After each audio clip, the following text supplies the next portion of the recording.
I wanted to ask about now, like being in the now and the power of now, because when, like the gentleman was saying, like you want a house and you're sitting here now, in your inner being is looking at something differently than you are, and that's what your guidance is.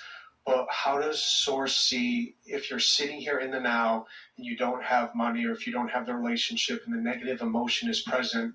I feel like there's such a inclination that like you got to get off of it, you got to get out of the fear, you got to find a high flying thought. But what is Source? What does your being feel about the negative emotions? Like, is it okay to?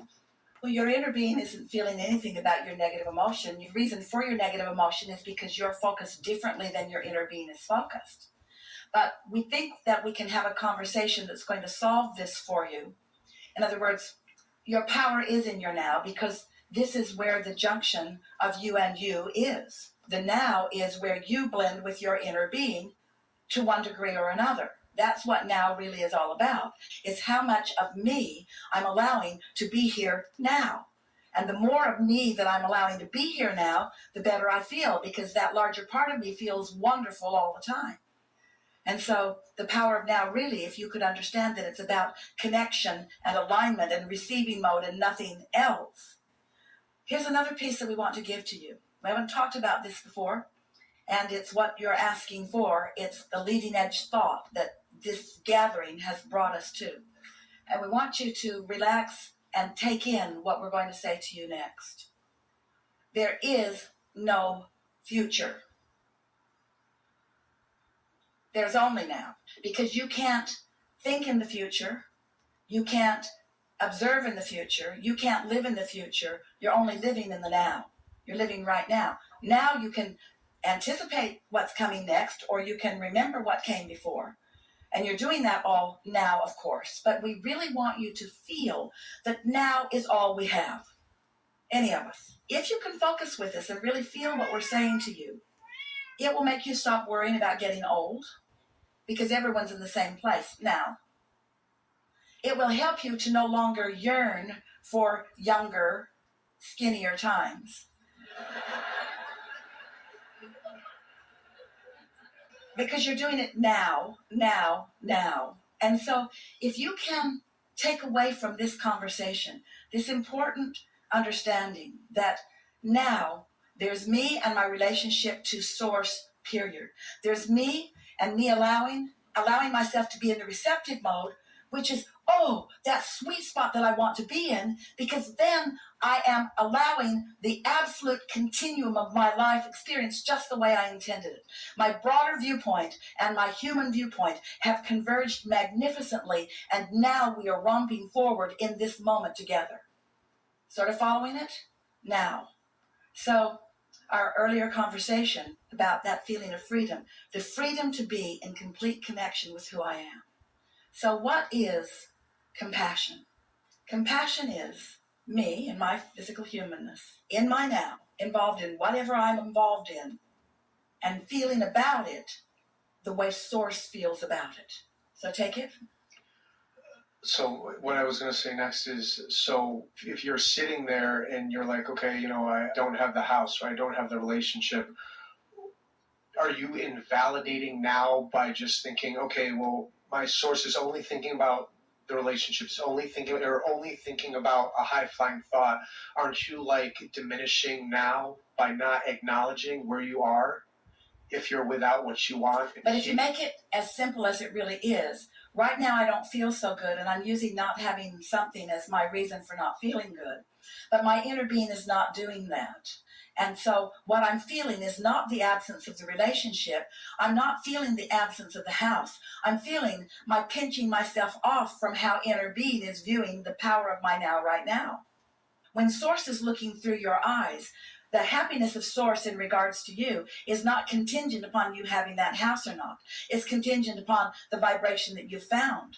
But when you make it about the house, then you do something that Source isn't doing. So you separate yourself from Source and you diminish your power. And now you're not in the receptive mode, so you don't get the right ideas at the right time in order to get the house. Most humans are doing it in a sort of backwards way. Give me a better condition and I'll have a good feeling response to it. And Source is just always feeling good, which means conditions are always improving. And so when you flip it, when you realize that if I can find the freedom that only comes from feeling good anyway, no matter what, then the ideas will come in order to accomplish whatever it is that I need. But if you need the house to feel good, you can't get there. If you feel good, the house must come. So when you find yourself in the tent, you just immediately acknowledge it and just try to look at it in the way that Source wanted. Well, all kinds of ideas began to flow. All kinds of ideas began to flow. First, this wonderful people that travel with Esther and for these events got everything arranged in a comfortable way, making sure that there was accommodation for all of you.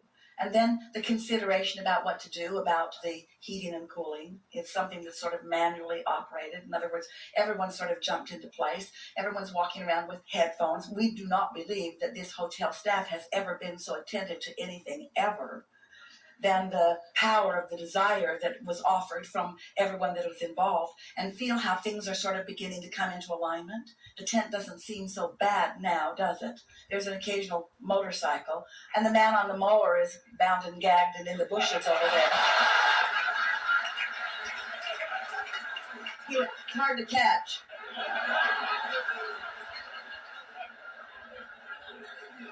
Thank you.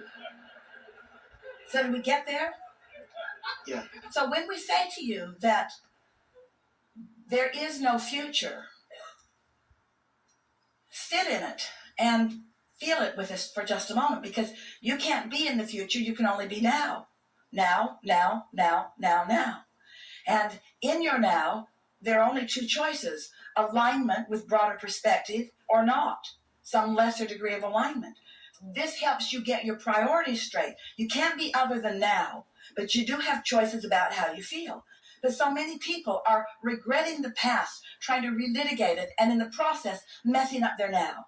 Or they're worried about the future, and in the process, messing up their now. Where if you were simply and singularly just wanting to feel connection with your inner being in the now you're consistently in the receiving mode, and now is so delicious as it yields and yields and yields and yields and yields to you things that most of the world calls magic, that you come to accept. That's just the way my life goes.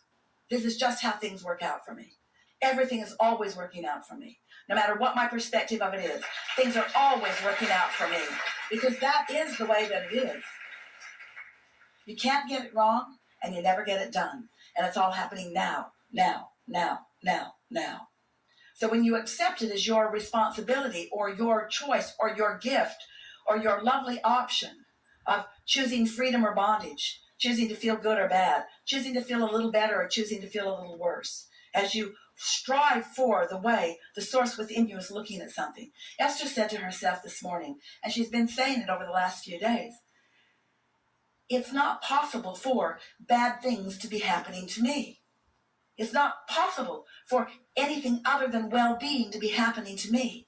So no matter what's happening, it's well-being, whether I can see that it's well-being or not. And that's the thing. That makes some of you say, oh, well, Abraham's just trying to get us to be delusional. They're trying to get us to ignore what's really going on and pretend that it is the way that it isn't. We're not asking you to pretend that a way that it isn't. We're asking you to try to see the way that it really is. We're asking you to see how it really is. And in seeing how it really is, then you see your worthiness and you see your value and you see how you are loved and you see how you are surrounded and you see how you are supported and you see why you're here and you see how good it is. And then the impulses to keep that going just continue to come and come and come and come. So by seeing how it is, it's when you're sitting in the worry or sitting in the fear, by just... And tell us what that really means. Sitting in the worry or the fear, what does that really mean? It's guidance. When I'm feeling worry or fear, what am I doing? See, that's where the self-judgment comes in, is knowing that you're not looking at it in the way Source is looking at it. Here's the thing. Source is adoring you, whether you are or not. And your not liking yourself is the very evidence of the way Source feels about you. Negative emotion is evidence that Source feels differently about. So if you're looking at yourself in a negative way and worrying or feeling judgment, casting judgment on yourself, you've got to know that the very existence of your negative emotion means you're diverging from how Source really feels. And doesn't that make you like yourself a little more when you realize that it is Source's love for you that makes you feel so bad? You could not feel this bad if Source's love was not there and you were denying it. If Source was indifferent about you, somebody called you on the telephone and said, hello, you don't know me. I'm just calling you to let you know that I'm never going to call you again. You'd say, okay. You wouldn't worry about it. You wouldn't be sad about it. If somebody you care about tells you that, then you have a different reaction to it. So let's say that again. Your negative emotion is your indication that you are denying the love the Source is shining on you in this moment in time on this subject at hand. How good does that get? The worse you feel, the more Source is trying to tell you how worthy you are. The worse you feel, the more it's Source saying things are moving for you in the direction that you want them. Just relax and let it be. But when you hold to that lie or to that flawed premise and deny yourself connection with Source, those feelings can be very strong, can't they? Yeah.